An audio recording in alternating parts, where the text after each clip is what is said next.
Breaking అంటుంది. ప్రముఖ సినీ నిర్మాత బండ్ల గణేష్ పాదయాత్ర చేయబోతున్నారు. హైదరాబాద్ నుంచి తిరుమలకు పాదయాత్రగా వెళ్తున్నారు. ఈ నెల 19న ఉదయం 9 గంటలకు షాద్ నగర్ లోని తన నివాసం నుంచి తిరుమలకు సంకల్ప యాత్ర పేరుతో పాదయాత్ర చేస్తానని ప్రకటించారు గణేష్. వైసీపీ సమయంలో చంద్రబాబును అరెస్ట్ చేసినప్పుడు దేవుడికి మొక్కుకున్నట్లు వెల్లడించారు. దేశం గర్వించే దార్శనికుడు చంద్రబాబుపై వేసిన అబాండాలు తొలగిపోవాలని, జైలు నుంచి బయటకు రావాలని మొక్కుకున్నట్లు చెప్పారు. ఇక ఇందుకోసం సుప్రీంకోర్టు గడ్డపైన నిల్చొని శ్రీ వెంకటేశ్వర స్వామిని ప్రార్థించినట్లు చెప్పారు. నా గడప నుంచి నీ కొండ దాకా పాదయాత్ర చేస్తానని ఆనాడు మొక్కుకున్నట్లు చెప్పారు గణేష్. ఇక చంద్రబాబు మళ్లీ అఖండ విజయంతో పూర్వ వైభవాన్ని సాధించారని, ఇటీవలే కేసులన్నీ కొట్టేశారని అన్నారు. దీంతో తన మనసు కుదుటపడనట్టు చెప్పారు. ఇక ఈ సమయంలో తన కుటుంబం మొక్కును గుర్తు తెచ్చుకుందన్నారు. అందుకే అమ్మా నాన్నల ఆశీర్వాదాలతో షాద్ నగర్ లోని తమ ఇంటి గడప ముందు కొబ్బరికాయ కొట్టి పాదయాత్ర ప్రారంభిస్తానని చెప్పారు. ఆ శ్రీనివాసుని అనుగ్రహంతో కొండకు చేరి దర్శనం చేసుకుంటానని వెల్లడించారు. ఇది రాజకీయ యాత్ర కాదన్నారు. తన మనోవేదన తీర్చిన, తన కోరిక నెరవేర్చిన, మాట ఆలకించిన ఆ కలియుగ ప్రత్యక్ష దైవం శ్రీ వెంకటేశ్వర స్వామికి తన మొక్కుబడి చెల్లింపు అని బండ్ల గణేష్ తెలిపారు.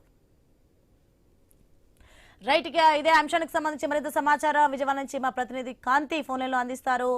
ఎస్ కాంతి, మొత్తానికి అయితే గడప నుంచి నీ కొండ దాకా వెళ్తానంటూ కూడా అఖండ నిరాధారం తేల్చి చెప్పారు. అలాగే పాదయాత్ర చేస్తానంటున్నారు.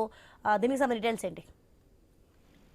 సోని, నటుడు ప్రముఖ సినీ నిర్మాతగా పేరొందిన బండ్ల గణేష్ తిరుమల పక్కు పాదయాత్ర చేపట్టేందుకు శ్రీకారం చుట్టారు. గత ప్రభుత్వ హయాంలో ప్రస్తుత AP CM Chandrababu Naidu arrest అయిన సమయంలో మొక్కును తీర్చుకుంటున్నట్లుగా ఆయన తెలిపారు. ఇక దీనికి సంబంధించి ఒక లేఖను కూడా విడుదల చేయడం జరిగింది.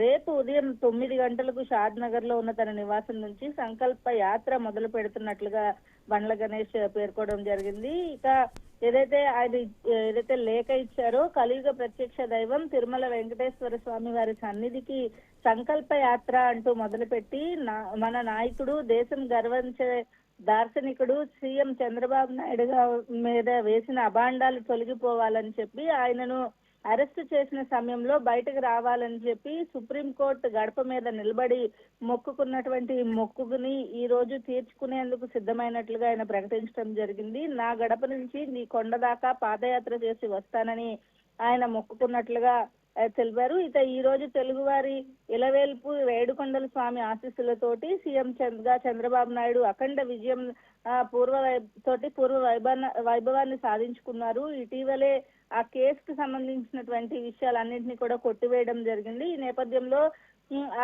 తన మనసు కుదుటపడి తన కుటుంబం మొక్కు ఏదైతే ఉందో ఆ మొక్కు తీర్చుకునేందుకు ఆయన సిద్ధమైనట్లుగా కూడా చెప్పారు. ఇక నా గడప ఏదైతే మొక్కు తీర్చుకోమని నన్ను అడుగుతుంది, శేషాచలం కొండ పిలుస్తోంది, వచ్చి దర్శించుకోమని. అందుకే అమ్మ నాన్న ఆశీర్వాదాలతోటి ఈ నెల 19వ తేదీ అంటే రేపు ఉదయం 9 గంటలకు షాద్ నగర్ లోని తన ఇంటి దగ్గర కొబ్బరికాయ కొట్టి పాదయాత్ర మొదలుపెట్టి శ్రీనివాసుని కొండకి చేరి ఆయన దర్శనం చేసుకోవడంతో ఈ సంకల్పం పూర్తవుతుందని చెప్పి ఆయన చెప్పడం జరిగింది. అయితే ఇది కేవలం తన మనోవేదన తీర్చిన, నా కోరిక నెరవేర్చిన, నా మాట ఆలకించిన ఆ కలియుగ ప్రత్యక్ష దైవం వెంకటేశ్వర స్వామికి నా మొక్కుబడి చెల్లింపుగానే ఉంది తప్ప ఎటువంటి రాజకీయ యాత్ర కాదు అంటూ కూడా ఆయన పేర్కొనడం జరిగింది. ఈ నేపథ్యంలో రేపు ఉదయం బండ్ల గణేష్ ఈ సంకల్ప యాత్రను ప్రారంభించబోతున్నారు. Soni, right, thanks for the information Kanthi.